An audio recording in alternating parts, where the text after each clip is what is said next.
Hey everybody, welcome to another fun episode of Cook, Chat, and Chowdown. Today we are at Dr. Patel's house with his lovely wife Jessica, and here's Dave. Oh yeah, I'm here. Don't forget about me. And what are we making today? So we are making, hi everyone, welcome. Let me know if you're here, you guys. Let me know if you're here, and please say hi to Dr. Patel, okay? Let me know that you can hear me okay. We always got to know that. Judy says hello. All right, Yay! Judy. What are we making today? So we are making a very quintessential comfort food from India called Kitchari. It's also called as Kitchari in some places, and every state of India that you go to will have some version of this in a different way. Yeah. But this is a complete meal. It's easy to cook and very filling and satisfying. So we are going to get it all in the pot. So this is what we're going to do today. We're going to get everything into the pot and show you. And Jessica, his wife, is going to direct Dr. Patel in making this dish, and he's going to get everything into the pot. And then we're going to be talking about type 2 diabetes. And we're going to answer all the questions we had in the group. Let's see who's on. Judy's on. Angie, hi. Nikayla is on. Judy says, hi, Dr. Patel. Nice to see you. Do you remember Judy from the Code Blue screening? Yeah. Yes. Judy, welcome. And Vin Spano was also at that Code Blue screening. I think he was at that. And he says, hello. All right. So tell us, what do we do first? Okay, so we're going to do oil-free Vagari Kitchari today. So first, we actually... I want to ask you a question about oil-free, right? Because most times in Indian cooking, I've always heard that all of the beautiful spices that we use in these dishes, that they need to be rendered in oil. So how do you do that without cooking with oil? So we'll start with the dry ingredients first. So once the pot is heated up, it's on saute, and then we'll put cumin seed and mustard seed in it. Okay, let Dr. Patel do it. You tell him what to do. Yeah. So that's just a combination of cumin and mustard seeds. Mm-hmm. And Put it in there. What is that? And then we'll also go ahead and put the starfish, the bay leaf, curry leaf. Starfish, bay leaf. we have the star anise See this up here? Put it up here. and dried red chili, the bay leaf. So there's a little interesting trivia. So the tree that gives this leaf also has a bark, which we call cinnamon. Oh, So I the- didn't know that. Yes, so the bark is cinnamon, and the leaves we are used in cooking. And then this is neem leaves or curry leaves. Wow. We grow this in the house. Usually, Indian households will have a neem plant. There are a few types of neem plants, but we use this called meeto limno, meaning sweet version of the neem leaves. Wow. And they're very good in getting rid of parasites. So people can take this out too in the final product, but we usually tend to eat these leaves, and they are very anti-parasitic. So We're they can eating it. get rid of parasites from your body. June, how are you? Nice to see you here. Okay. So go ahead and put in. So we're putting it all in. Did you say what everything was? Mhm. Okay, that's a good curry. Yep. The bay leaf is going in. Oh, I smell something happening in the pot. So we do it dry.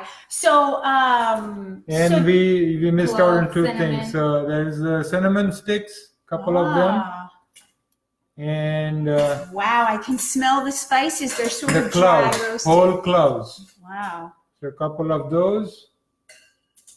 What else goes now? And then we'll so just wait we're gonna let Okay. this spices kind of start popping, and you'll start For a feeling minute. some aroma. You smell that? Oh yeah, you can smell that stuff. I'll tell you. Yeah. So what does your mother think about that? Cooking without the oil, putting the spices without the oil. So initially, when we were discussing this concept of no oil cooking, it was completely new because we always cooked using oil, and oil or ghee was part of our cooking. But since we have turned vegan, we have not been using ghee and we were relying more on oil. Yeah. But we found out that too much oil is also not good. So What happens with too much oil when you eat a lot of oil every day? it creates free radicals in your body, which are these tiny chemicals which are like literally dropping bombs on your DNA. They cause cell So- damage, right? So more free radicals, more cell damage, more issues with cancer and diabetes and heart disease. So it's a very inflammatory. The oils are inflammatory. And isn't that true that it, So we have a second step. oh, go ahead, second step. So now. we're gonna Let's see. so we keep a paste of crushed red green chili and ginger Look at that. Woo. frozen up. So we just take a cube out. But if you have fresh, you can grind it fresh and put it in. Ooh, it really smells good here. I wish you guys could have like smell-o-vision. Ooh, do you hear that? Wow. And the second thing that goes in is the chopped garlic. Chopped garlic. Okay. Oh my God, that smells Here, let me hold it. amazing. I got it. Here, I got it. Here, put it close and then there we go. Into the Everybody's pot. in. Everybody's in.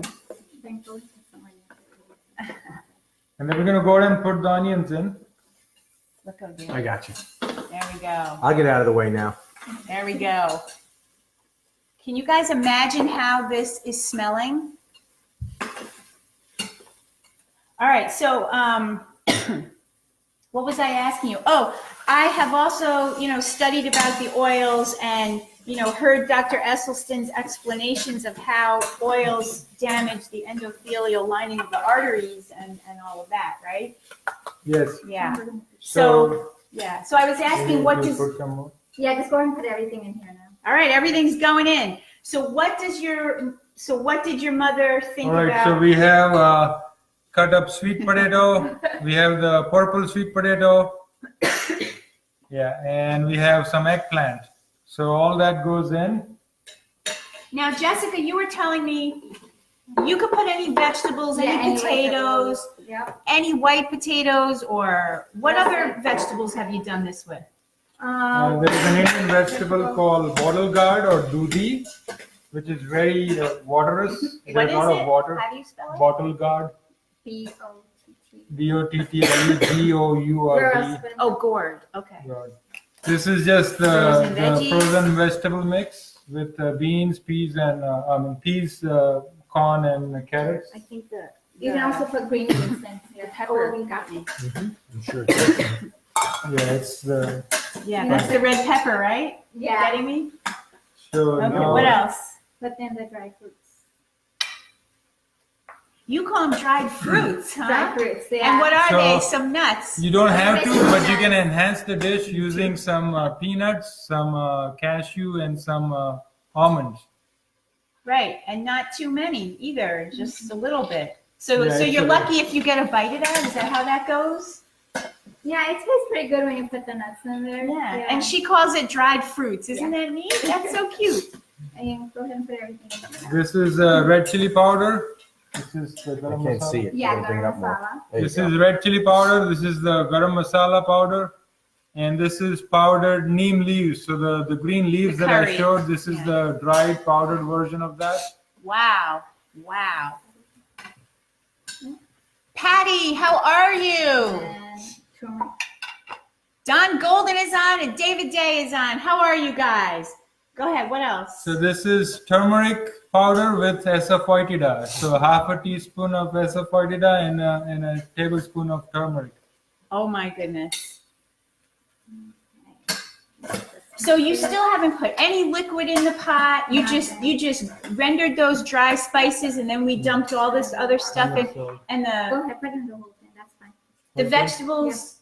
Okay. The vegetables add their own liquid. Flavor, yeah. So we're gonna have 1.5 cup of total grains and lentils, and then 4.5 cups of water. So this is it's like 2/3 tablespoon of salt. Okay, it's making a big pot of this. That's why. And don't worry, you don't have to write any of this down. I am going to be, typing up the recipe. Yeah, put in. Yeah. Dave put and in the Sandy brown rice. listening while we drive. I'm so glad that's to see you good. guys. So you can make this using white rice, but we prefer using brown rice. So we soaked it in the morning and then drained the water. So that's half a cup of brown rice. And we soaked it because we wanted to get done at the same time as the rest of all the beans and grains. Otherwise, it would not if you didn't soak it. And this was just soaked a few minutes ago and drained. This is half a cup of green lentils, the moong dal split, and half a cup of quinoa. So that's been just soaked and drained like 10 minutes ago. Okay, we always rinse the quinoa and rinse the beans like that. Here, I. Look at that. Okay. Do you blend it up at all, or you just mush it with the spoon? Yeah. No, we just give it a Stir. stir. Give it a stir, and that's it. Right. Okay. And there goes the rice. And now everything is officially in. What's that? What's what? That's the That water. in the white bowl right there. What's The wa- this? Oh, that's for serving. extra- Oh, okay. Look at this. This extra is heat. this is for extra heat. Look at this. Oh, you that's the guys. extra heat. So That's this right. is red chili with Watch some out. fenugreek, and That really smells amazing. it's I really said that I thought it smelled sweet, and Jessica said, "Oh, it's not sweet, right? Spicy. Spicy." Linda, nice to see you. Okay. so 4.5 cups of water because we used 1.5 cups of total grains and lentils. So the ratio is 1 to 3. For 1 cup of grains and lentil combined, we use 3 cups of water because we have 1.5 cups. It's 4.5 cups. Okay. So don't worry. I'm going to write everything down. Oh God, that really smells amazing too. That smells so good. Okay. So she's stirring up everything into the Instant Pot, and then we are going to have a talk about diabetes, type 2 diabetes specifically, right? Mm-hmm. All right. So there goes the Instant Pot, a little more to the right. And we're gonna put And it, how does it go on? we're gonna put it for 10 minutes. 10 minutes. Okay. 10 minutes. That's it. I got it on seal. Yep. Okay. All right. So, so here's what I want to talk about today. Can you give, Dr. Patel, can you give our viewers like a really simple overview on how type 2 diabetes happens? Dave, you want to bring his Yes, I'll thing bring the over? bowl. So We don't need you to do that. the underlying cause of pre-diabetes and type 2 diabetes in particular is insulin resistance. And that's the only technical term you will see me talk about. But if I can describe insulin resistance in one single line, it's the storage of fat in the cells which do not store fat. Storage of fat in cells that are not meant To to store store fat. fat. And Okay. That's one line simple explanation of insulin resistance. So we have special tissue in the body called adipose tissue that is designed to store fat. And that's the only tissue that is designed to store fat. I never knew that, and Yeah. now it's becoming clear to me why the weight that is around here is so dangerous. It's not meant to store fat. Is that Yes. correct? Yes. Oh my God! So I when never you knew that. when you have fat storage in your liver cells, in your pancreatic cells, in your cells around the abdominal organs, it's all ending up at the wrong places. So you don't need it there, and when you start accumulating that over time, you start seeing insulin resistance. And so I have a little schematic diagram here. I hope people can see that. We'll cut your head off if we get any closer.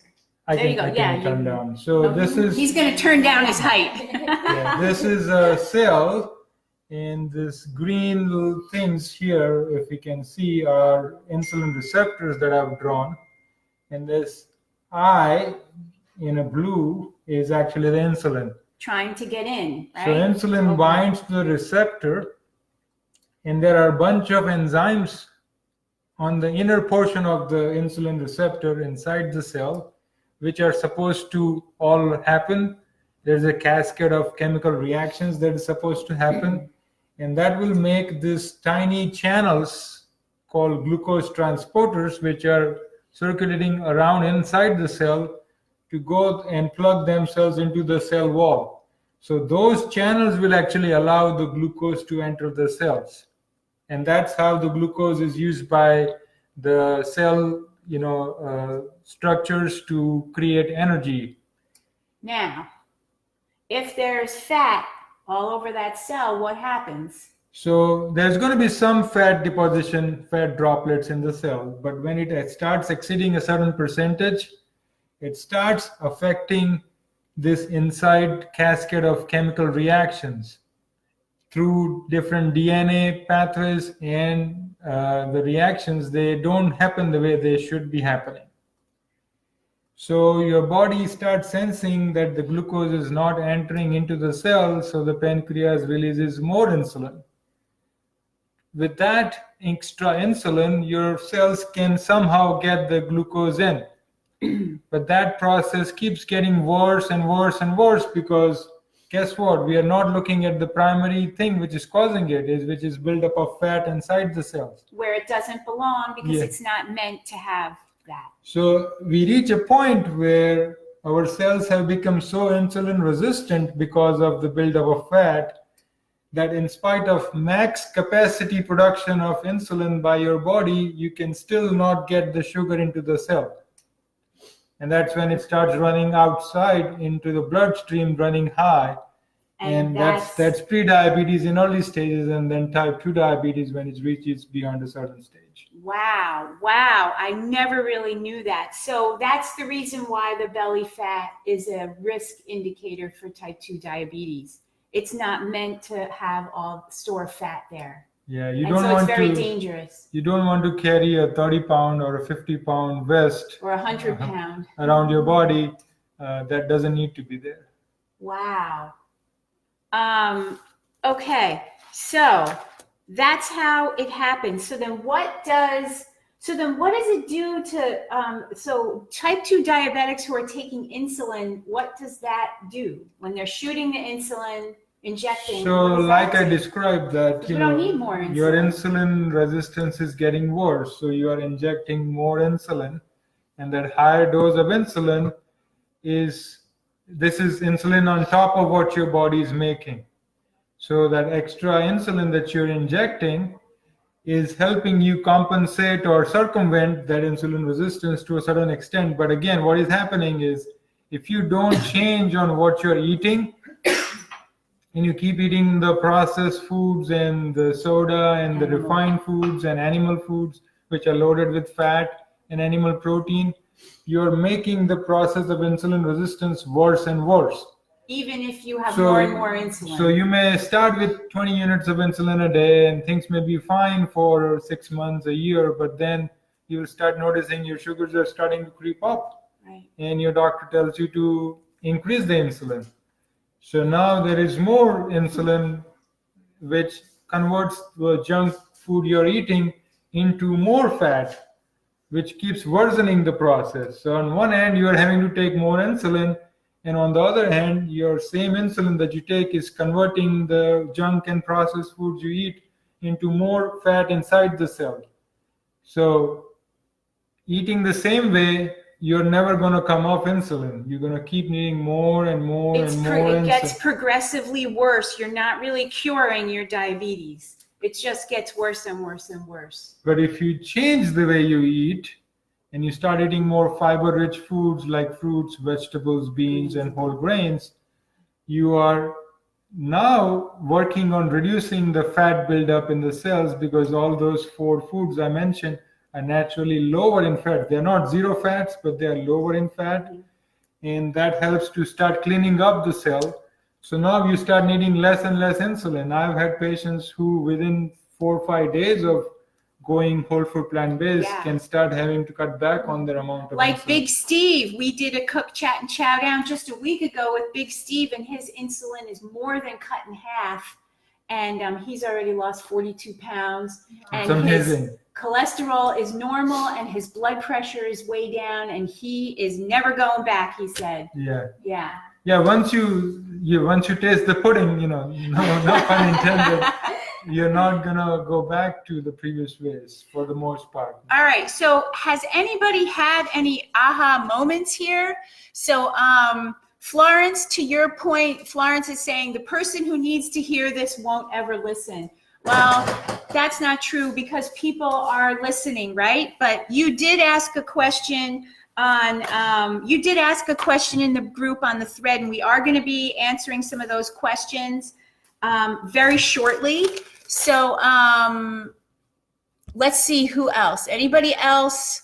So I had a giant aha moment because I never knew, I'm just going to repeat it. I never knew that the whole reason for insulin resistance was because those cells were not meant to store the fat. I did not know that. And now it makes perfect sense why it's a risk factor. And I knew it, but I that term, that sentence that, insulin resistance is basically storage of fat in places where it doesn't need to be.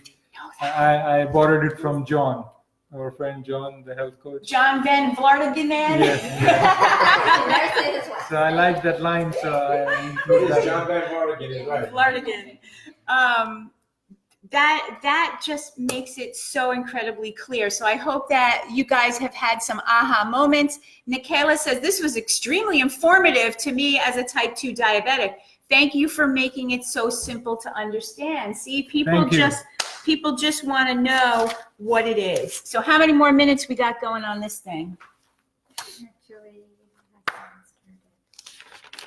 Okay, so it's still heating up.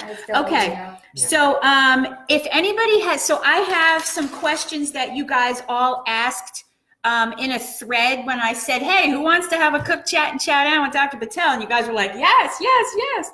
So I have 5 questions that you guys asked, but feel free to type any other questions into the comments. I'm looking at everything you guys are saying, and we'll get to those.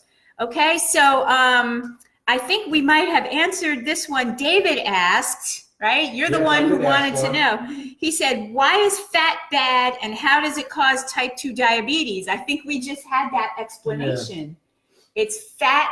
What is it? What's that sentence? Fat stored in places which are not designed to store fat. Right. And it causes the insulin to not be able to work to let the glucose in the cell. And that's insulin resistance. So that's the answer to that. Okay, so Linda asked, what do you want every pre-diabetic or diabetic to know? If you could just have one thing to tell everybody. So the one thing, the take-home message is that if you take control of your lifestyle and make the corrective changes on your nutrition, the sleep, the stress, the activity, then you can potentially reverse type 2 diabetes, come off all your medications. And if you're pre-diabetic, then you can also reverse pre-diabetes and go back to eating more food that is tastier, healthier, and not having to count portions and count calories and be restricted. But what you're actually watching is what type of food you eat, not the amount. How do you like that? Not worrying about counting carbs, counting calories, looking at how much is on your plate. You don't have to worry about any of that, right? And why is that? Because the food is... Because the whole plant foods, which is beans, vegetables, whole grains, and fruits, are naturally high in fiber. And low in fat. And relatively low in fat. And they also have lots of phytochemicals. Phyto means plants. So there are lots of chemicals that we get from different fruits, vegetables, beans, and whole grains, which are all protective against our body in some or other manner. So the fiber and the phytochemicals together really slow down the absorption of sugar into the bloodstream. So you're getting a very gradual release because of the breakdown. It takes time because of the fiber, and it makes it very even. And the other benefit is all that fiber you're eating is food for the good bacteria in your gut, we carry more than 100 Yeah. trillion bacteria called gut microbiome from one end to the other end. And if those are not the right kind and not healthy, we are not going to be healthy. Yeah. So if we provide them the food, which is the fiber, they can break it down into something that's also good for us, and it's a win-win. So Right, you're right. not just nourishing your body, but you're nourishing your microbiome, Your which is gut. going to keep you healthy. So the short answer to that is that pre-diabetes and type 2 diabetes can be reversed. Yes. Okay. With Case a to case, it varies, but there is a very high probability, like what probability. Steve is doing. Yes. Right. So with a whole food plant-based diet and other lifestyle changes as you go, right? So I actually like to say whole food plant-based lifestyle because lifestyle. it's not a diet. It's not something you're going to do for 2 months or 3 months. You're making a change that's going to stay permanent. So you may adapt it slowly, which is fine. You may want to adapt it faster if you're really in a very advanced process of disease. Right. But the key is to adapt and consolidate the change and then keep working more on it. It's not about going yo-yo. So in terms of lifestyle, like, don't you find that maybe you might start cooking more and you might start taking more time at shopping and looking at labels, or gardening and growing vegetables and herbs, or joining a community garden, or walking more outside, doing more? Like, what else about the lifestyle? So there are 6 pillars of the lifestyle, evidence-based lifestyle medicine. Oh, that, yeah. So there is nutrition, which is whole food plant-based. There is activity, doesn't have to be anything elaborate. Some form of activity, some form of sport, or anything that you like, that you're getting out of the couch and doing something for 20, 30 minutes every day. Getting good quality sleep, getting, working on reducing stress. We all have stress in our lives, but how we handle or respond to that stress makes the difference. Yeah. And working on avoiding toxins. We are surrounded with toxins in our environment, in our food, water, indoor air, in our plastic. So there are lots of toxins. So working on avoiding them as much as you can. Again, not going bonkers, because you can really become OCD there, but trying to do the most you can, and then working on detoxing by different whole plant foods. You can add green smoothies. I think we can do the next video on green smoothies. Yes, we can. Which are really powerful, 4-6 ounces of liquid. In relationships, that's the last, but also very important. If you have an old wound from a prior relationship, or any existing relationship which has been really sore, you want to make an effort to, again, I'm not a counselor, I'm not trying to make any advice here, but you want to do an effort. Well, this is the evidence base. This is an evidence base. At least on your end, to get some reconciliation and forgiveness. Forgiveness and gratitude are 2 very important qualities, not just to have them as an abstract qualities, but they're equally good for our body. When we have sense of forgiveness and gratitude, it actually starts improving our brain function. It lowers our cortisol. There are lots and lots of benefits. So I've seen people who may be working on their activity, they have good sleep, they have good nutrition, but their stress and relationships have not been focused on. And in spite of doing all those 3 things right, they may still end up with disease. And we don't need that. Right. So working on all the 6 aspects is important, but not being overwhelmed is the key. You want to identify small changes in each aspect and then work on them. So I can totally relate to that, because I had breast cancer. I had breast cancer in 2014 after something sort of traumatic happened with one of my kids, and I was really angry. I was really angry about it. And also I'm adopted. And so I had anger to my birth mother. Like, why did she do, like a child grows up just with that. Like, I'm not good enough, and why did they There give was me a constant wound, a mental wound, a soul wound, and actually. a soul wound. And they say that breast cancer is a disease of the heart chakra for that same reason, that wound. And that when it's in the left breast, it has to do with mothers and mothering. And in the right breast, it has to do with relationships like the marriage. That's something new for me to learn. And so in the book Radical Remission, Dr. Kelly Turner, she studied cases of radical remission where stage 4 cancer patients had a terminal diagnosis, and then they came back and the tumors had regressed or disappeared. And she decided to study those cases to find out what were the common factors, and releasing negative emotions and finding forgiveness she found 9 common factors out of 75. And when I read that book and saw that I could do these 9 things because they're all lifestyle things, and one of them was those things, I worked on healing those 2 wounds, and I feel that made a giant difference. That's so true. So, we tend to blame our genes or our hereditary, diseases, but actually there is a lot more in our control. Like I just, talked through the 6 phases or 6 pillars of lifestyle, that if you can work on those 6, you can control 90% or close to 90% of diseases from happening. So, so Dr. Patel and I and David and Jessica and several more practitioners are putting on a retreat August 2nd through 4th at Goldhead Branch State Park. And the whole retreat is based around this idea of those 6 pillars, which also jives with Dr. Dean Ornish's research and his whole protocol called Undo It, which is, his is 4 pillars. This includes 2 more.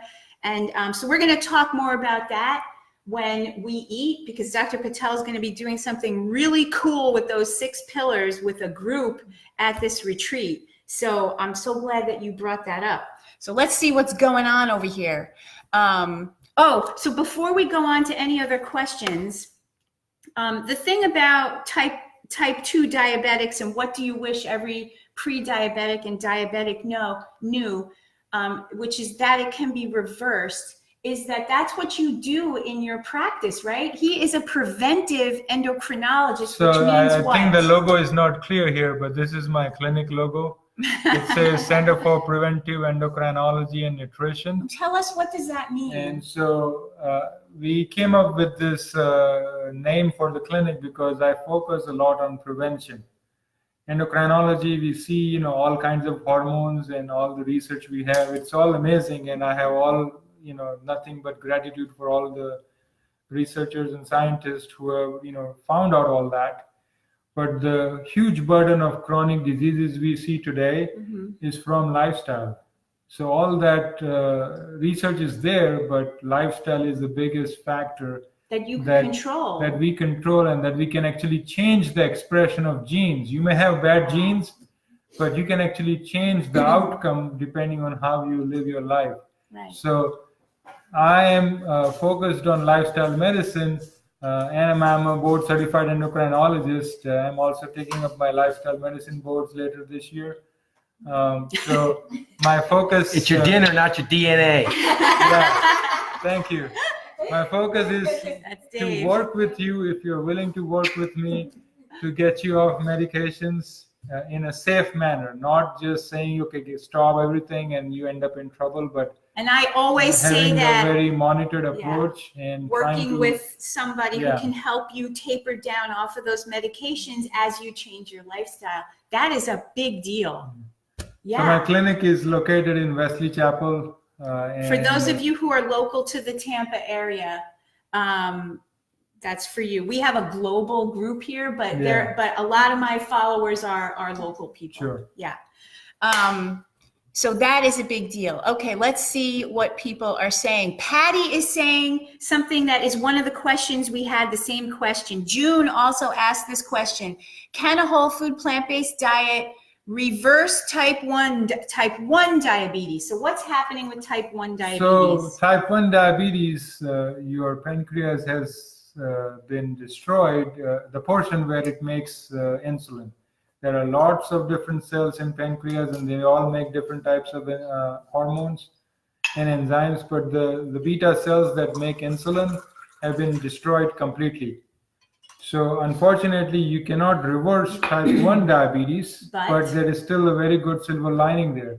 So my experience, and also experience of other physicians that I've connected with, when you go on a whole food plant-based lifestyle, even for type 1 diabetes, you start needing less insulin than what you were needing before. So your less blood sugars medication. are more steady, you sleep better, you may have gained some weight over the years, you start losing that excess weight. And the reason all that has happened, in spite of you not having insulin, is because you developed secondary insulin resistance on top of the insulin deficiency. So you have a double whammy. Oh. You don't have insulin, so you need insulin, but the insulin you take is not working as it should, and you're needing to take more and more over years. Oh my goodness. So you can reverse type 1 diabetes, type 2 diabetes, insulin resistance with whole food plant-based. You can also reverse that extra insulin resistance portion with whole food plant-based and go down to needing the least amount of insulin and get the best health outcomes. So it cannot be reversed, but it can be markedly improved in symptoms and in the amount of medication that you would need. And you can eat a lot more carbohydrates, as they call it. That you thought you could eat. That's one of my questions. And not have to, worry about sugars going up. So I have had patients who eat anywhere from 300 to 600 grams of carbohydrates, but they're coming in complex forms from. Yeah. Wait. That's another question. Wait. So Patty and June, does that make sense about your question about type 1 diabetes? Type in the comments and let me know that makes sense. All right, Vin is asking, I read that if you need to have sugar, that date sugar is the best to have, as it is simply a powdered whole food. So if it's just powdered dates, then that's better than refined sugar made from sugar cane, or you could make sugar. my oat granola with dates. Or the even better version is to actually just eat the whole dates. Now, if you do need to sweeten up a dish, then what you can do is soak some dates in water and then just blend it. Well, that's what my granola is, but it's not soaked. It's a crumble, so that it's sprinkle. You sprinkle it on. But if you need something dates in a liquid form, then you can keep the date paste in the refrigerator. I've also used coconut sugar, which is a little lower on the. Coconut sugar it has more sucrose. I thought too that coconut sugar is also better, but it's like agave. It still same causes thing. the same. All right. So granola sprinkle, y'all, and dates. Okay, good question, Van. Angie is saying this is amazing. Rosanna says, love that. Forgiveness and gratitude, working on our spirit is so important. Yeah. It's mind, body, spirit. Mind, body, spirit. Definitely. Curious to know what type 1.5 means. Was there a type 1.5? Yeah, that was on there. So type 1.5 diabetes, we call it the LADA, or latent autoimmune diabetes of adulthood. A long name we abbreviate as LADA, or type 1.5 diabetes. It's in between type 1 and type 2. So type 1, you don't make any insulin. Type 2, you make insulin, but there is resistance. So eventually that insulin doesn't work. Type 1.5 actually is diagnosed somewhere in the 3rd, 4th, or 5th decade of life. And the defect is still that you're not making insulin, like with type 1. But the difference is that it's not complete destruction of the beta cells. Oh, okay. You still have few beta cells in the pancreas left that still make a little bit of insulin. And because of that, you don't end up in the ketoacidosis state like you would with a type 1 diabetic. Oh, okay. But because they're in the 3rd, 4th, 5th decade of life, they are diagnosed as a type 2. But they don't work like a type 2. So they're put on metformin or glipizide or some oral medication, and their sugars may improved some, but they're still running in the 200 and 300s. Oh my goodness. And they are losing weight because insulin is very essential for life. Mhm. If we don't have any insulin, we are not going to conserve energy in body, and we're going to lose weight. Okay. So they're losing weight. They're not as overweight. They're more muscular, and they're still labeled as type 2, and their sugars are still high on oral I medications. wonder if that's So within a year or two, they end up being put Okay. on insulin. And the second mistake that happens there is because they've been diagnosed as type 2 incorrectly, they're put on insulin doses which are on a higher range than a type 1 diabetic. and it doesn't have the same effect. No, it has. They're very insulin sensitive. They're not resistant at that stage. So when you put a insulin sensitive person on, let's say, 30 units of insulin from the start, which would be fine for a insulin resistant person, like a type 2 diabetic. But if you use that same dose starting for a type 1.5, they end up with low blood sugars. Oh boy. And so jittered up by a severe episode of hypoglycemia that they're scared of insulin, which they really need because they're not making enough, but they don't need a lot. They just need a little bit, like a type 1 diabetic. Okay. Wow. Good question. Good question, Nikayla. She really could see and liked your diagram. That was very good. Okay, Patty says that makes sense, and Vin says that makes sense. Okay, now this is something. So is that ready? Do we let it? Do we have to wait let it, for a natural release? Yeah, or we can release it. It's up to you. We Do can you do the usually- questions. We usually let it Why simmer don't- so yeah. that moisture. Why don't you get done with all the questions, Okay. and then by that time, All we right. should be good. So you were about to start in on this question. So Florence asked, how do you answer diabetics who say they can't have potatoes or rice or fruit, those who are counting carbs? Let's go through that again. Why So can as they I have was it? Yeah. mentioning earlier, the fiber and the phytochemicals, those two things in the whole plant foods really help slow down the release of sugar into the bloodstream. So because of that gradual release, your body doesn't need all the insulin in one time. Mm-hmm. And because you don't need as much insulin, you're not getting that blood sugar fluctuation, and you can go away from carb counting and portion control if you're eating the right kind of foods. Now, for a type 1 diabetic, they may still need insulin, but they still need less and less amounts when So they're they eating can those eat. foods. So they can eat this. So that's what I was going for earlier. Yeah. Was, I have patients with type 1 diabetes who eat anywhere from 300 to 600 grams of complex carbohydrates coming from this whole plant foods, and they're barely needing 25 to 30 units of insulin a day. So their insulin carb Wow. ratios are very high, which is good. Higher the ratio means you're needing less insulin.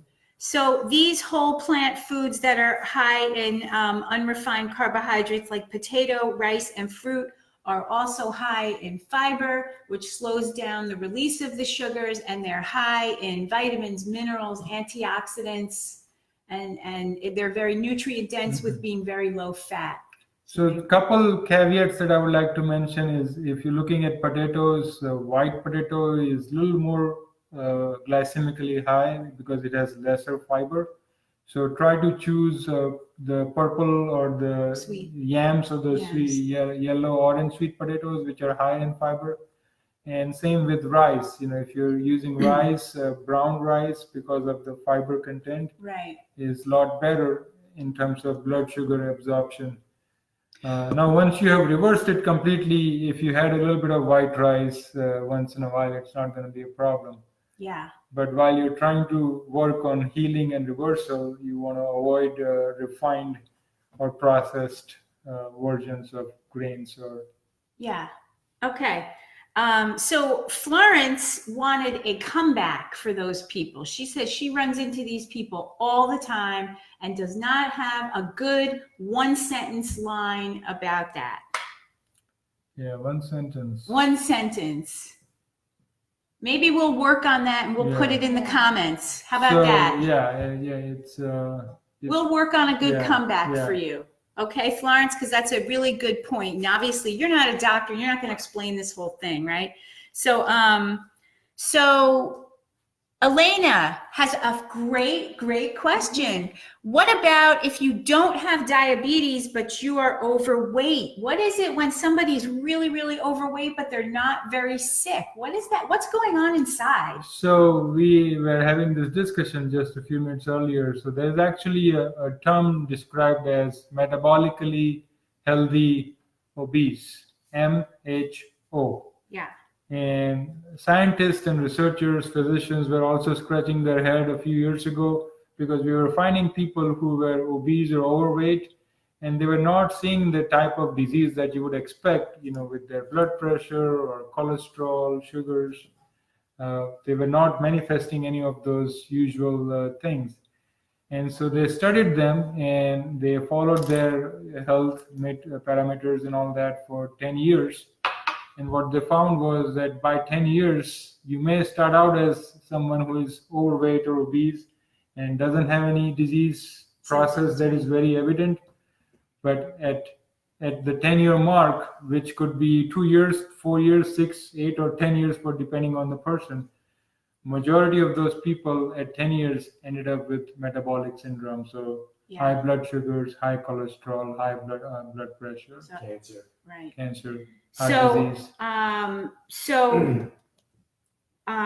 So that research was pretty clear that even if you don't have it now, that excess weight is causing negative things. So don't take it as a thing that it doesn't affect you, so you can stay at that weight, because it's a constant ticking time bomb. You don't know when it's going to set off. You don't know when. It's going to set off in year, 2 years, or 10 years, but you want to just nip the bud out of that. Yeah, you don't want to wonder when it's going to be, because it could be tomorrow. I never heard that term metabolically healthy obese, because it sounds like a contradiction, doesn't it? It does. And I have come across lots of people who say, well, my doctor says I don't need to lose the weight, or I don't take any medications, and they could be 100 pounds overweight, but the truth is it's a ticking time bomb and you just don't know when. Yeah, and many times most of the labs that are routinely done may not necessarily look at inflammation. So, routinely high sensitivity CRP or those kind of labs are not tested. So if you're just looking at A1C or, just blood counts and things like that, you may not see disease show up. Oh, so you're saying C-reactive protein will show a disease progression? Yeah, C-reactive protein will show inflammation, presence of inflammation. Okay. So if you are not seeing disease, but if your C-reactive protein is 5 or 6 or 10, it's just disease waiting to happen.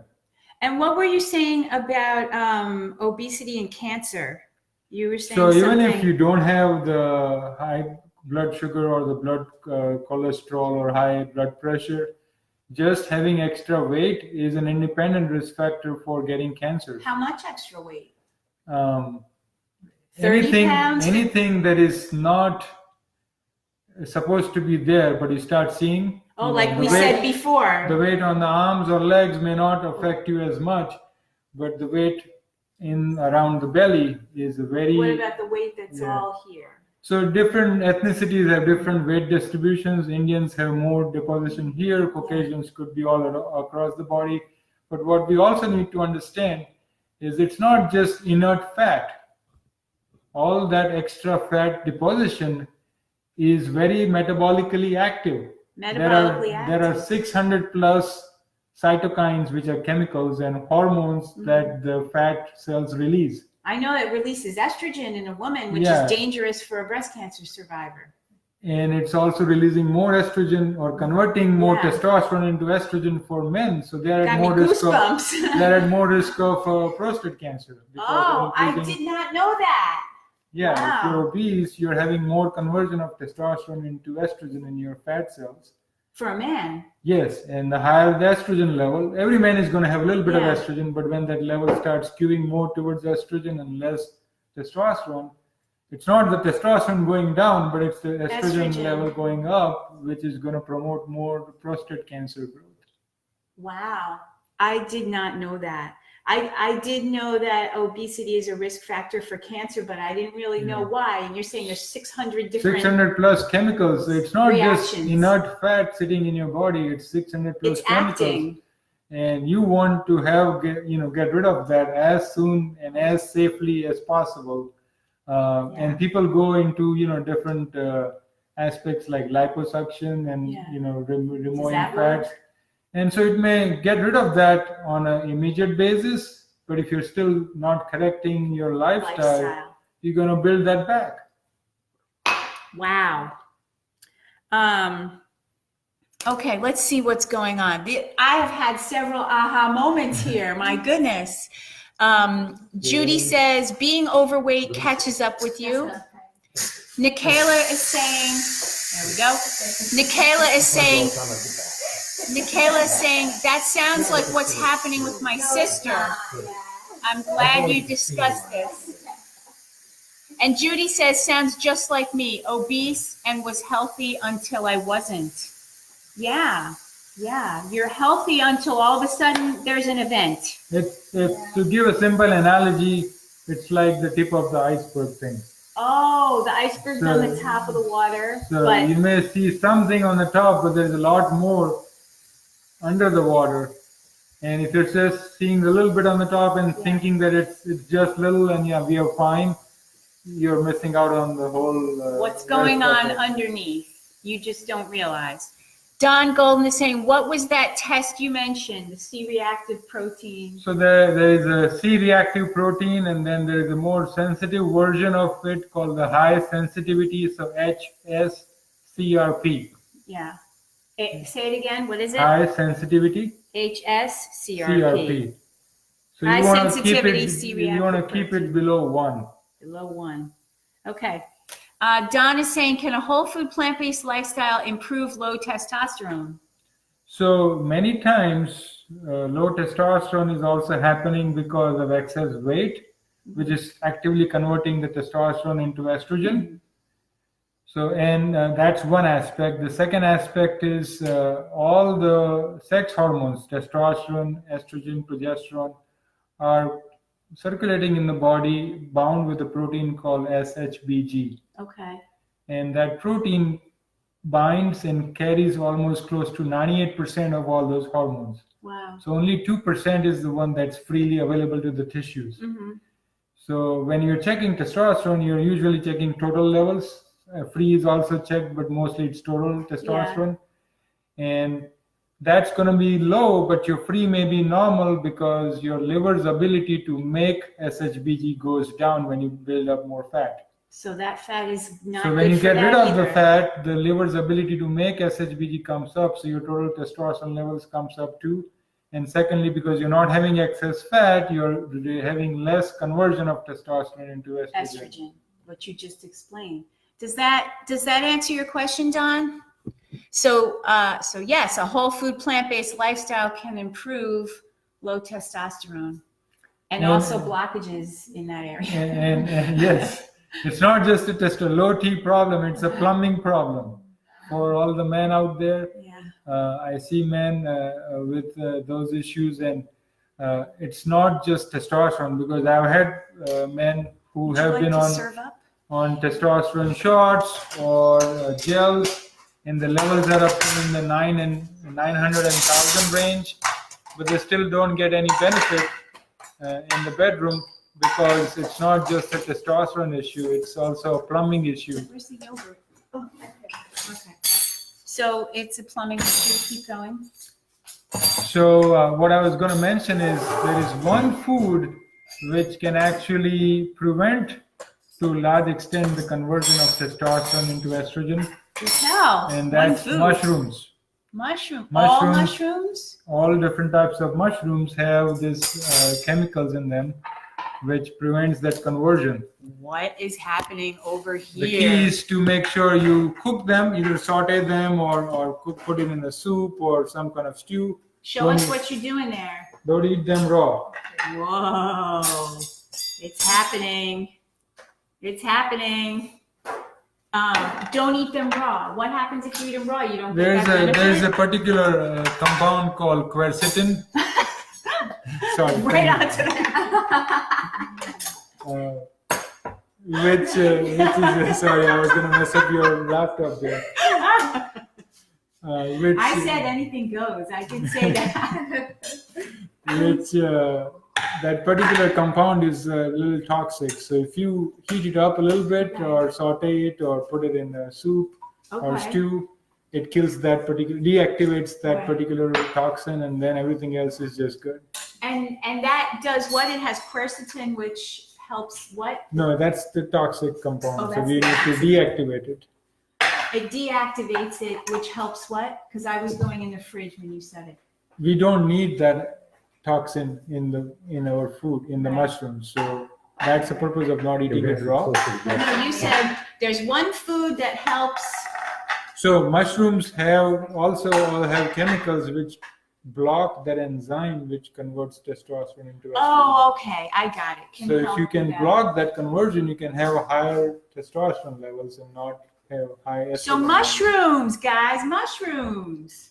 All right. And so- just don't go out in the wild and start picking out your own mushrooms, because many of the mushrooms are also poisonous and you can die. So all right. So let's buy get the this ones over. from the market. There is baby bella, there is portobello mushrooms, there is shiitake So mushrooms, any kind. there is reishi mushrooms. You want to get a spoon? Just There's spoons stir here. I this. have all the spoons right No, here. to stir this. This No, needs to you be don't stirred. stir it. Yeah, you gotta do it. Just Okay. take a scoop and take it out. Oh, You don't okay. stir it. All right, don't stir it. So we are serving this. You guys, you might know that in typical Indian households in India, there is a lot of dairy Right. being served, a lot of dairy. And so, and it Yes. goes great with the heat of the spices and everything. So we've got Kite Hill yogurt, which is very simply made with almonds. It's one of the lowest amount of ingredients in any of the yogurts, and it has no added sugar. And so we're going to be using that on our food today. Let's look at the. We even make yogurt at home, but that's a little more longer recipe. So for So- ease, this is your answer. You can even make it at home if you have the time. Yeah. But if you are struggling with weight loss and you want to overcome obesity and overweight, adding this to your food on a daily basis is not recommended because it is 100% fat. Calories 110, calories from fat 110, Yeah. 100% fat. Now, Dr. Patel does not have that problem, so that's going to be fine. And then we also have this amazing hot pepper that's happening. So I'm going to turn us around, and then we're going to continue answering questions and chowing down. All right, you guys ready? You take this, you take this. And we all are gonna need some water, probably. Am I right? We'll be good. Let me fill up the jar. Okay, filling up the jar. All right, so here we go. I'm gonna turn you around. Here we go. I think we can come down off the top of that. There you go. Are we in? Yeah, you're in. You got everybody in the screen. Come on, have a seat. We are in. Okay. Let's see if we can get some light on us. Yeah, maybe. I don't know why. Let's turn this. Okay. So I'm pretty excited about this. Oh, you know that closed. Should I turn on this one? May as well. Yeah. Is it there you better? go. Yeah, that is That's better. Yep. That is definitely better. So let's keep going with the questions and while we just chow down. Here you go. Here's the yogurt. No, I don't drink water while eating. I'm a little So, nervous about that. If you drink a lot of water while eating, then you dilute the digestive juices. So you want to either drink water 20-30 minutes before Right. or an hour after. Good but to not know. During the meal. Good to know because the reason I took the water is in case I got spiced. Yeah. Yeah. All right, let's see who's asking questions here. Don, did that answer your questions? I thought that was like an aha moment of question, of answers. Yeah. All right, Elena is saying, how do you lose weight on a plant-based diet? So That's when you're it. eating foods which are naturally high in nutrients and high in fiber Might make it spicier. and low in calories, naturally, Okay. you're not having to count portions. You eat enough filling meals, You got to try this. It's and delicious. you're still eating less calories without counting for it. So you Right. naturally lose weight. And if you add a little Easily and deliciously. and if you Isn't add a little that- bit of activity or exercise, then it really makes it even faster. Isn't that what this is about? I wish I could really show how good this looks. Why can't I get some light on this? There it is. Oh, this is just amazing, and the yogurt makes it so creamy. I've barely had yogurt in 5 years. I'm telling you the truth. Wow. Okay, so did that answer your question, Elena? Nikayla says, yes, I have lost 16 pounds in 2 months doing whole food plant-based. Terrific, Nikayla. Yeah. That is great news. That is really great. Okay. It just seems to come right off. Yes, it does. Judy says, yes, Elena, I agree with Nikayla. I've lost 60 pounds and still have more to go. And Judy is doing amazing. You heard her stand up and talk. Yeah. She was a little shy telling her story, so you're like, no, you have to tell your story. Yeah, you have to tell your story. Everybody in this group, everybody on our live stream tonight, when you tell your story, your success story, you let other people know that they can do this too. And it's so important for people to learn that they can do this. And that's what Dr. Patel said, that he wishes every pre-diabetic and diabetic would know, is that this condition can be reversed of type 2 diabetes. You have power in your hands. More than what you think. You have the power, yeah. Oh, we had a whole bunch of people join while we were talking over there. All right, Elena says, thank you. Dan Boyle says, surprisingly. Dan is there. Hey, Dan. Dan is Hey, here. Dan. Hey, Hey, Dan. Is Becky there too? Where's Becky? She Where's in there? Becky at? Get Becky on here. Surprisingly, Dr. Greger revealed that white button mushrooms are the healthiest and most nutritious of mushrooms. I did not know that. Aha moments. It's like the 4th one. Very good, Dan. Get Becky on here. Nikayla says, I didn't know that about the water. Yeah. Yeah, that's more from the naturopathic and Ayurvedic way of eating. Mm-hmm. So you want to drink water at normal room temperature, and you want to drink it either 20 minutes before the meal, so the water is already processed through, or wait an hour after the meal. I mean, you can clean your mouth and drink a little sip, but don't load yourself up with water. Because it dilutes the digestive enzymes. Is that right? Did I get it Yes. right? Okay. Wow, we are learning a ton. Don says, what are you eating? So we are eating a dish called Kitchari. Kitchari. Here are my pictures. And so I it's can get made my own, with... thank you very much. I don't need anyone to serve me. I can get my own. I'm so used to That's it. Dave. No, that's okay. This is Kitchari. At the beginning of the video, we showed Dr. Patel making this, and we showed all the ingredients so that when we get off of here, you'll be able to go back to the beginning and look at it. And also, I will write up tomorrow and publish the recipe with photos, and we will definitely put it all on there. It's made with moong dal and quinoa and rice and vegetables, any potatoes that you want to put in there, eggplant, all the things. Anything you have in the fridge, you just shove in there and then you eat it. And that's The best thing about a whole food plant-based diet is that you can eat as much as you want and it doesn't matter. You just said it's second serving. There's nothing wrong with this. I can eat this now and I'll eat it again. It's no big deal. Did You you don't guys keep anything see? on. Did you guys see when It's we were at Big Steve's? You did not see this. When I was at Big Steve's last week, we had black bean burgers and oven fries, homemade black bean burgers that we made, 3 ingredients, and oven fries, right? No oil, no nothing, right? So, me and his wife are, eating, and he went for a second one, and it was on Dave's Killer Bread, and they were literally this, like this, and he went for a second one, but he's still losing 8 pounds a month reliably, and his meds are coming down, and he's losing weight. Yes. So, and he said that this was a drastic reduction in the amount that he was eating of animal products. He was eating like just giant amounts of food before.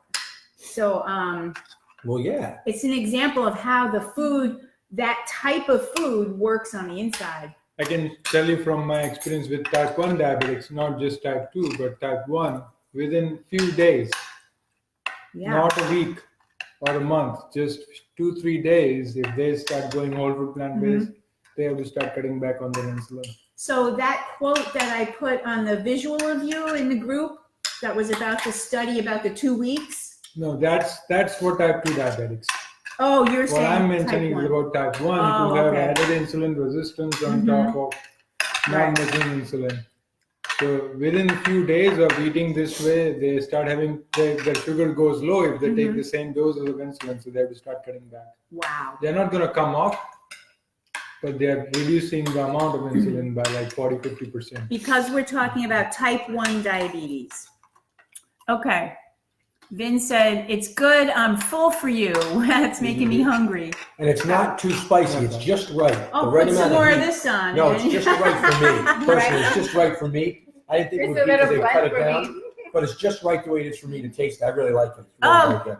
Becky is here on Dan's thing. Hi, Oh, Becky. Hey, Becky. Yay, Becky. Judy says, I've been drinking room temperature water for years. Well, Judy has known a lot more than a lot of all of us for Good. years. Same. Elise is on. Yay. Hello. Ava, nice to see you. Okay, so we answered that question. And then somebody else, Cynthia, in the group earlier this week, she asked the question, and I wonder if you guys already know the You're not answer meant to to sit on this. this side. That's why. Oh, is that it? No, yeah, it's fabulous right here. Round 2 happening for all of us. This is delicious. Right, I Dave? think I It really liked is very Yes, we love it. I'm so glad that Dr. Patel is such a great cook. Yeah, right? He's such a great cook. He is. He's gonna start cooking from tomorrow now, every day. Mm. Well, practice makes progress, you know. Exactly. You got to get to it. Do you know that Steve said, actually, his wife Rosemary said that all the things he was asking her to make, it was a lot of cooking, and that he should come in there and start cooking with her. And so he did. And so when we were on the live stream together, Steve did all the French fries and everything. Oh, wow. Like he cut everything, he did all the spices, and he's going like this, he's going like that.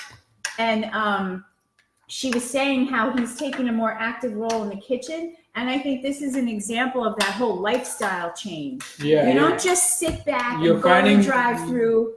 It's you take You're responsibility. finding the joy in things which you thought were boring before. That you never realized. But once you realize what it's doing on the inside, you're all of a sudden, and how delicious it is, all of a sudden you like want to get in there and start cooking stuff. Right? All right, so this last question, I bet you guys are going to all know the answer to it now that we've had this talk, okay? Cynthia asked, how can you change your pre-diabetes status? By working on your nutrition, First of all. activity, stress, sleep. It starts with nutrition and it ends with your whole lifestyle. The main thing to understand is that you have more power in your hands than your genes. So don't push it back or say it's in your family. You can really change the expression of the genes by how you live your lifestyle. So one lady who was on this live stream earlier, it's been going for an hour, so I don't know if she's still on. Her name is Rosanna. And when she first met me, she had a pre-diabetes diagnosis, and she reversed it in about 4 months, and her cholesterol came down and her blood pressure came down, and then she never had to worry about it again. The doctor tested her A1C and said, oh, it's all normal. You're done here. And that was the end of it. And she kept this whole food, plant-based way of no oil way of eating, and she never had to revisit that again.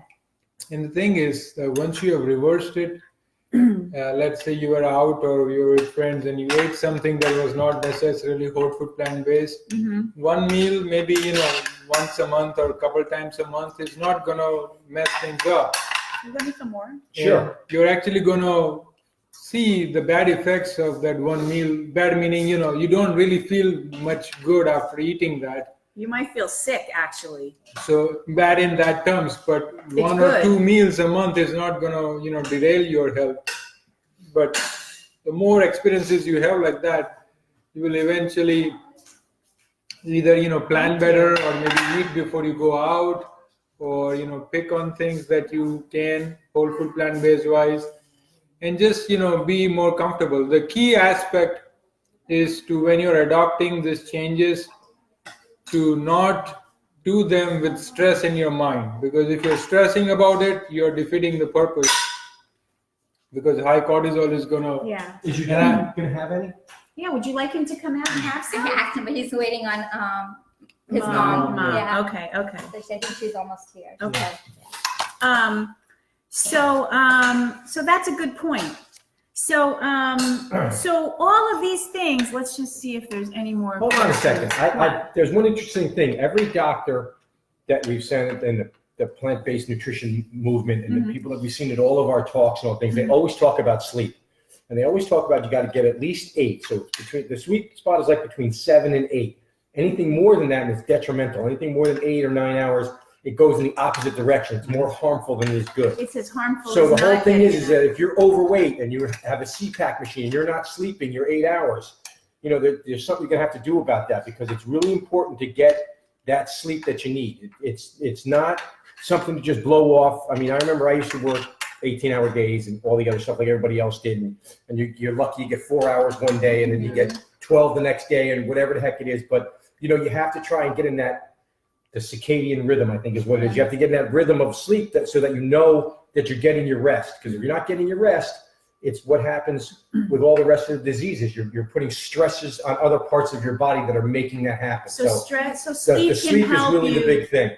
Sleep can help you with this whole lifestyle change, getting that sleep. Yeah. This is delicious. We'll be covering a lot more of that in the retreat. So we put together this amazing retreat at Goldhead Branch State Park, and Dr. Patel here is going to do an amazing group session. And what are we going to do? We're going to evaluate these 6 pillars. Tell us what it is. What did you create? Wait, he's eating. We got That's him. why this is Cook Chat and Chowdown, because So the 6 pillars of lifestyle medicine that we talked about, I've created a 15-question, detailed questionnaire. And so everybody will be having that questionnaire up front, so they'll fill it out. And then we'll go through it and talk about it as a group to identify places and things that you can address and change on all those 6 aspects of lifestyle medicine. So you'll leave with a plan to make some specific changes. Yeah, because as I said, it starts with nutrition, but it has to have the full circle of the lifestyle. I got the almond. I got a nut. That's really good. So we're going to really work on these things. So even if you think, oh, well, I'm already doing a whole food plant-based diet, or, oh, well, my relationship's good, or, but that stress is an issue, or activity is an issue, or maybe you don't know that. And toxins. Everybody has exposure to toxins. Maybe you really don't know. And so this is going to really open up a lot of inspiration for changes that power that you said, that we all have to make these changes in our life. So I'm really excited for that. And I'm going to be doing a session where I take everybody through how to create their own whole food plant-based menu, which people don't realize is so simple. I take the overwhelm out of it, and you'll leave the retreat with your own whole food plant-based menu that you will love, that will keep you going this way, or start you out this way. So this is for vegan curious and already vegan people. So even if you're already vegan and you're like, yeah, I already know how to do that, you have probably not heard Dr. Patel talk about these 6 pillars. You may or may not know Dr. Dean Ornish's protocol, which includes many of these pillars. You may or may not know that you can infuse your water with intention and what? Yeah, so you can infuse it with gratitude and good intentions.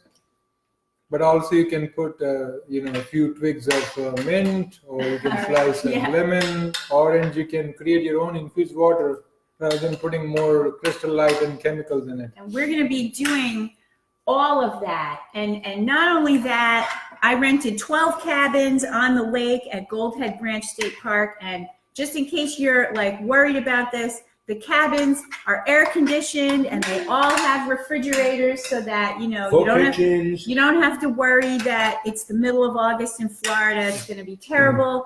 We have an indoor space to have meals if we want to, or outdoor in the pavilions. And we're going to be hiking in this ravine state park. We will also be preparing all of the vegan meals on site. You're going to help us do it so you can learn how to do it. It's a fully immersed weekend so that you can gain your confidence in what you want to do. And if you already know how to do the cooking, you'll learn 5 new recipes, right? And so that you'll be able to totally know that the whole weekend is vegan and you don't have to worry about what are you going to be eating. It's such a pleasure to go on a vacation and so the plate is empty. The plate is clean. two servings, 3 servings. I had 3. Dave. I had 3. 3. I'm on number 2, but I'm doing all the talking. So we're going to be hiking this ravine state park, and so it's not an adventure hike. It is actually a beautiful hike. The elevation is similar all the way through. It is not a big uphill or a big downhill. It's absolutely stunning in there. Mostly flora and fauna, and you'll see some owls and you'll see some osprey and some eagles and things like that. But more than anything, you'll be surrounded by the forest, which goes a lot toward this stress and toxins. And if you come with a couple, you'll be working on your relationship. And so we're also going to be working on meditation to reduce stress. So I've got Ray coming to do yin yoga, and Dino coming to do sound therapy with the drums and all the sound kinds bath. The sound bath is really very nice. It's sound therapy. Sound it's not the crystal bowls, but and then I've got this massage therapy couple coming. So we're going to be learning how to do our own self massages for a time when you're feeling stress and you need to do it yourself. And then also you'll be able to get full-on massages. It's a whole week of learning. Weekend of learning these 6 pillars. Also, there's a lake we're going to be swimming in, and I rented canoes for everybody. So, and there will be downtime for self-inspection and reflection and inspection, self-inspection. You got to take an inventory once in a while. So that's the way it goes. Make sure everything's in there. That's it. You got to make sure. So that's that about the retreat. I'm going to put the link for it if you're interested in coming. Couples have a bedroom in each cabin, and the cabins are shared with other people at the same time. And we did this at the Williston retreat when we snorkeled in the cave, and the shared cabins worked fabulously. Yeah, they really did enjoy it. They had a good right, time. Florence? Right? Florence came on that one. All right, so more questions. Don is asking, can the lifestyle help with gallstones? I might add kidney stones. So gallstones, I don't think we have any long, study or data. Mm-hmm. If you lose weight, like 20, 30 pounds very fast, you're also at risk of forming gallstones. So that's another reason why you don't want to lose weight drastically, but you want to lose weight more steadily and let it come down, gradually, so that you're not increasing the risk of getting gallstones. Would you say a pound a week is good for that? Yeah, pound a week or 2 pounds a week, 2 depending pounds a on week. the person. Like Steve, but if it's half a pound that week, don't stress about it. It's okay. Right. Or if it's no weight loss that week, that's okay too. As long as eventually you're still heading in a lower direction. The whole trajectory is downward. Is the key, yes. Okay. Because you may lose more weight early on, but then once you start hitting a little plateau, it may slow down. So right, Judy? Judy knows about that. If you just focus on the number, then you can create more stress. So can it help with gallstones? There is some anecdotal data, that gallstones went away, but I don't have any large studies to quote or any, big data set to go by. But it doesn't hurt. It doesn't hurt. Would you say that a whole food plant-based way of eating helps most body systems, Yes. all of them, And especially for gallstones, the gallbladder responds for fat. in contrast to fat. So any type of fat ingestion in our body, the gallstone gets signals to compress and release the bile, which has the bile salts which help fat digestion. So if you are eating a whole food plant-based diet, it's naturally low in fats.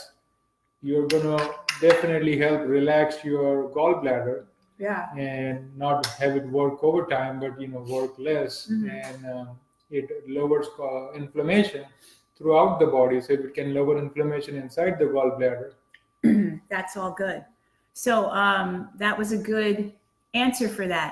Okay, Nikayla says, my endocrinologist told me that I would never reverse my type 2 diabetes. Is that true? And why do they do that? Why? So because endocrinologists are not taught about how to use lifestyle, Not trained in not nutrition. trained in nutrition, and whatever nutrition is there is training there in nutrition is more focused on fat, protein, carbohydrate, and just working on changing the fractions. It's Hi, not man. really understanding that there is something? world outside carbohydrates and insulin. There is. Wouldn't you think that they would be trained since the food is causing it? It's really ironic. It's really crazy. But that is changing. There are lots of different programs, including lifestyle medicine and nutrition in their training. Different med schools are doing that. And we as physicians, and we have formed a non-profit here in Tampa, so we try to get the message out. And I always engage with other of my fellow physicians and friends to spread the message. So I'm doing my bit, but yes, we would wish it would move faster than it is. Well, 100 years of doing something one way is not going to change overnight. It's going to take time, and it's been a couple of years that we really started to hit this, and we have started turning. They are turning. The fact that we have this group in Tampa with this many physicians is a big deal. But also they have the lifestyle medicine colleges too that are having courses in not only in New Jersey but in San Diego and different places that they're starting to get out. But 4 of them out of 10,000 schools it's making a dent, but it's got to get out there more. Once they see it, I think it's going to make a bigger difference as we keep going down the road, because we can't keep going the way we're going. There's just too much disease in this country. You want the yogurt? So Nikayla, to your point, I'm gonna put Some in. more? No, You sure? I'm he gonna took put. as much as I took. I'm gonna put. I had 3 servings, he had 1, the same amount. Yeah, you gotta come and It's show okay. your plate. So, okay, let me tell you guys this thing. So I'm gonna pop into the comments so that you can all have a copy of this. This is the nutritional update for physicians from Kaiser Permanente. Did you know that? Thank you very Kaiser much. Permanente published an update for physicians to prescribe plant-based diets to their patients who present with pre-diabetes, pre-high blood pressure, pre-high cholesterol. And so it's an entire Come on over here.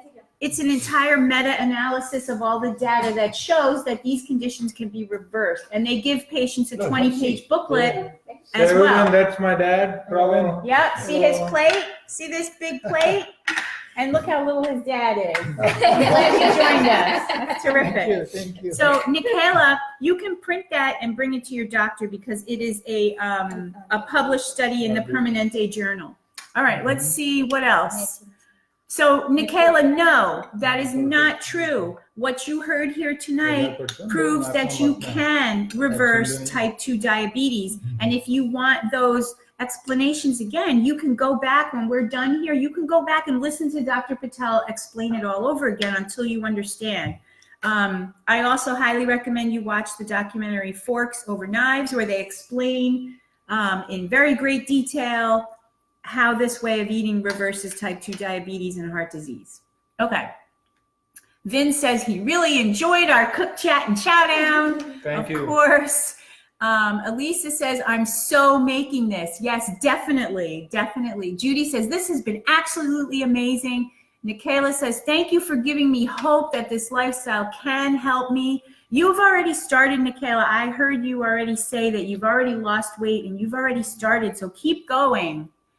Okay. Yeah, you can look up Kitchari recipe on Yep. the internet and you'll find lots of variations. But not this one. The They're only- not oil-free. The only Yeah. thing is this is oil free. So And that's what you want. You don't want to keep using oil. No. Rosanna is on. You did hear everything. I mentioned you and how you reversed your pre-diabetes and never have to worry about it anymore. Yay for Rosanna. Okay, so anything else that you want to say? the power is in your hands. The That's the power is in message. your hands. And if you want more power, come and play with us and learn with us on this retreat, August 2nd If you didn't through hear me 4th. before, Yeah. it's not your DNA. It's your dinner. It's your dinner. It's your dinner. And you need to It eat really dinner is. It's like your dinner. this. All right, it's your dinner. That's it. All right, everybody. I'm so glad you joined us for a cook chat and Chowdown with the Patels and with David and me. And we will see you in the group. We'll see you on the retreats. We'll see you on the live streams. All right. Bye. Bye.